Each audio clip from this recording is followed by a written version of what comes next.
Chúa ở cùng anh chị em và cùng Cha.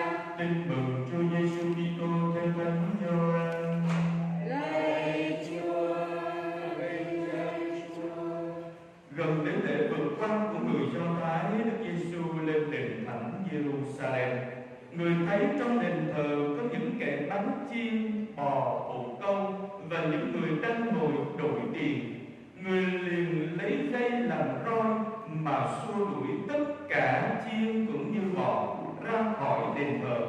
Còn tiền của những người đổi bạc, người đổ tung ra và lật nhào bàn ghế của họ. Người nói với những kẻ bán bồ câu: đem tất cả những thứ này ra khỏi đây, đừng biến nhà cha tôi thành nơi buôn bán. Các môn đệ của người nhớ lại lời đã chép trong Kinh Thánh: vì nhiệt tâm lo việc nhà Chúa mà tôi đây sẽ phải thiệt thân. Người Do Thái hỏi Đức Giêsu: ông lấy dấu lạ nào chứng tỏ cho chúng tôi thấy là ông có quyền làm như thế? Đức Giêsu đáp: các ông cứ phá hủy đền thờ này đi, nội 3 ngày tôi sẽ xây dựng lại. Người Do Thái nói: đền thờ này phải mất 46 năm mới xây xong, thế mà nội trong 3 ngày ông xây lại được sao? Nhưng đền thờ mà Đức Giêsu muốn nói ở đây là chính thân thể của người. Vậy khi người từ cõi chết trỗi dậy, các môn đệ nhớ lại người đã nói điều đó. Họ tin vào Kinh Thánh và lời Đức Giêsu đã nói. Trong lúc Đức Giêsu ở Giê-ru-sa-lem vào dịp lễ vượt qua, có nhiều kẻ tin vào danh người bởi đã chứng kiến các dấu lạ người làm. Nhưng chính Đức Giêsu không tin họ, vì người biết họ hết thảy và không cần ai làm chứng về con người. Quả thật chính người biết có gì trong lòng con người. Đó là lời Chúa. Lạy Chúa Kitô, ngợi khen Chúa. Kính thưa quý bà anh chị em và cộng đoàn thân mến, vào tối 24 hàng năm, quý bà anh chị em thấy rằng ở phía trước cổng nhà thờ của chúng ta rất nhiều người bán đủ thứ đồ chơi có, bong bóng có, ngay cả đồ ăn nữa. Và nó ồn ào, nó náo nhiệt lắm. Và đôi khi chúng ta ở trong đây không thấy, nhưng mà chúng ta ra ngoài cổng là chúng ta thấy ngay. Có những lúc con thấy là trước đó ngày 23 người ta đã lấy đá, người ta chọn cái chỗ cho mình là xí chỗ. Sáng hôm 4 có người đem bạc trải ra luôn, dành mấy cục đá lên chỗ này của tôi để tối nay bán cho nó được. Đầy tấp nập. Ta tưởng tượng xem những người mà buôn bán ở trước cổng nhà thờ đó mà đem vô tới trước sảnh nhà thờ của chúng ta đây mà buôn bán, thử xem sao. Chắc chắn con nghĩ rằng là không phải mình con khó chịu, mà quý ông bà chị em sẽ khó chịu và có thể đuổi họ đi là đằng khác. Vì nó quá ồn ào thì làm sao trong đây có thể mà dâng lễ được, có thể sốt sắc được, có thể nghiêm trang được đấy. Khi mà ở ngoài kia cách con cánh cửa trở thành cái chợ thì làm sao được? Cho nên khi chúng ta có được cái cảm nghiệm đó, có được cái tâm lý đó, thì chúng ta sẽ hiểu được việc Chúa Giêsu giận đến nỗi Ngài lấy dây, Ngài buộc thành roi để Ngài đánh và xua đuổi những người mà chúng ta vừa nghe về bài tin mừng này. Ngài lật bàn ghế, Ngài đánh đuổi và Ngài hất tung những đồng tiền của người ta đổi ở trước cửa đền thờ Giê-ru-sa-lem. Những người đổi chiên, đổi bò, Ngài mở cửa cho nó chạy hết, Ngài đánh hết, Ngài đuổi hết. Trở thành một con Thiên Chúa làm người đầy khiêm tốn và khiêm nhường. Nhưng trong cái cảnh như thế, Ngài không chịu được và Ngài đã nói: các ngươi đã biến nhà cha ta thành nơi buôn bán.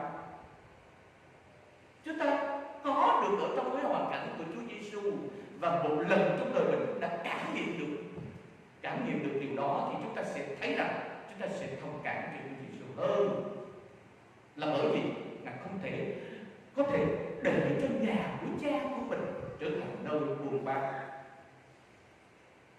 Từ đó chúng ta sẽ thấy rằng bài tin mừng ngày hôm nay được dùng trong mùa chay này, thứ ba Chủ nhật mùa chay này. Chúa mời gọi chúng ta làm một thanh tẩy đền thờ. Đền thờ ở đây không phải là đền thờ vật chất, nhưng năm xưa Chúa đã thanh tẩy đền thờ Jerusalem, mà đền thờ hôm nay Chúa mời gọi chúng ta thanh tẩy, đó chính là tâm hồn và cõi lòng của mỗi người cho chúng ta trong mùa chay này. Thanh tẩy đền thờ tâm hồn và cõi lòng của chúng ta để xứng đáng hơn Chúa ngự, để xứng đáng hơn Chúa đến với cuộc đời của chúng ta, để xứng đáng hơn Chúa đồng hành nơi chính cuộc sống của chúng ta. Thanh tẩy tâm hồn, thanh tẩy cõi lòng, không gì khác hơn mình dám can đảm lật tung, xô ngã những ngẫu tượng nơi chính cõi lòng của chúng ta, nơi chính tâm hồn của chúng ta. Ta dám lật tung, xô ngã, hất ra khỏi cõi lòng của chúng ta những ngẫu tượng. Những ngẫu tượng đó là gì? Những ngẫu tượng đó không gì khác hơn là quyền lực, danh vọng trong cuộc sống của chúng ta. Những ngẫu tượng đó không gì khác hơn là tiền bạc trong cuộc sống của chúng ta. Những ngẫu tượng đó không gì khác hơn là những đam mê của tính sắc đẹp. Nó làm cho chúng ta và nó đẩy chúng ta, nó nhấn chúng ta xuống, để rồi chúng ta tôn thờ nó như là cứu cánh của đời chúng ta. Chính vì thế, hơn bao giờ hết, vua Herode vì ông sợ mất cái ngai của mình, cho nên ông nghe có một vị tên là Giêsu sẽ xuất hiện, sẽ sinh ra tại Bethlehem. Ông tìm đủ mọi cách để giết cho tận gốc. Chính vì thế ông giết hết những con đầu lòng 1 tuổi của người Do Thái, vì ông sợ Chúa Giêsu lớn lên sẽ cướp cái ngôi của mình, quyền lực.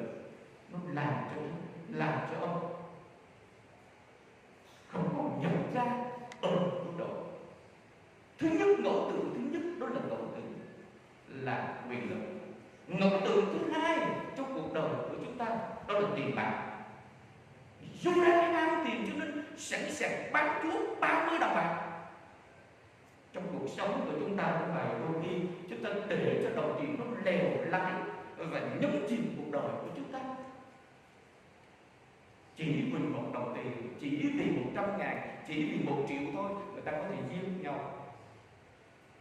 Tiền bạc nó làm cho chúng ta không còn là chủ chính mình nữa. Chúng ta làm nô lệ nó, chúng ta tôn thờ nó trở thành ngẫu tượng trong đời sống của chúng ta. Và điều đó là những đam mê của tính sắc đẹp, nó cũng nhấn chìm và nó trở thành ngẫu tượng trong chính sự ham muốn của chúng ta, trong chính cuộc sống của chúng ta. Những gia đình trẻ ngày hôm nay tan nát, đổ vỡ là bởi vì những đam mê của tính sắc đẹp.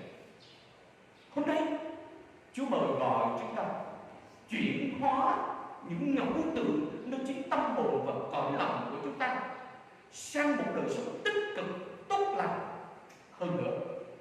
Sự chuyển hóa đó nó đem đến cho cuộc đời của chúng ta, gia đình của chúng ta trọn vẹn hơn và đủ đầy hơn trong cuộc sống của chúng ta. Trọn vẹn hơn và đủ đầy hơn, đến nơi đó ta đong đầy sự yêu thương nơi chính cuộc sống và gia đình của chúng ta. Trọn vẹn hơn và đủ đầy hơn khi ta sống trọn trách nhiệm và bổn phận làm chồng và làm cha, làm vợ và làm mẹ, cũng như làm con của chúng ta. Trọn vẹn hơn và đủ đầy hơn khi ta dám nhịn nhục, chịu đựng, nhường nhịn nhau và tha thứ cho nhau trong chính đời sống gia đình của chúng ta, giữa vợ với chồng, giữa cha mẹ với con cái. Khi ta biết chuyển hóa những điều tiêu cực trong chính cõi lòng của chúng ta, những ngẫu tượng không đáng có nơi chính cõi lòng và tâm hồn của chúng ta, sang những điều tích cực trong cuộc sống của chúng ta, những điều tốt lành trong cuộc sống của chúng ta, thì chắc chắn Chúa đang đến nơi chính tâm hồn và Ngài đang thanh tẩy tâm hồn và cõi lòng của chúng ta. Tốt gì mỗi một ngày qua đi, mỗi một tuần qua đi và mỗi một mùa chay đến, Chúa mời gọi chúng ta Chúa nhật thứ ba mùa chay này, hãy thanh tẩy tâm hồn và cõi lòng của chúng ta, lọc tung và xô ngã những ngẫu tượng không đáng có nơi chính tâm hồn và cõi lòng của chúng ta, để nơi đó ta đông đầy và đủ lớn cho chính lòng tin, lòng cậy trông và lòng tín thác nơi chính tình yêu mà Chúa dành cho chúng ta. Đồng thời ta xin Chúa cho chúng ta biết trải lòng mình ra, để nơi đó ta đủ đầy của yêu thương, trách nhiệm, bổn phận, nhịn nhục, thân tha và bao dung nơi chính gia đình của mình. Với lòng tin đó, gia đình ta xứng tên yêu xưng lòng tin của mình.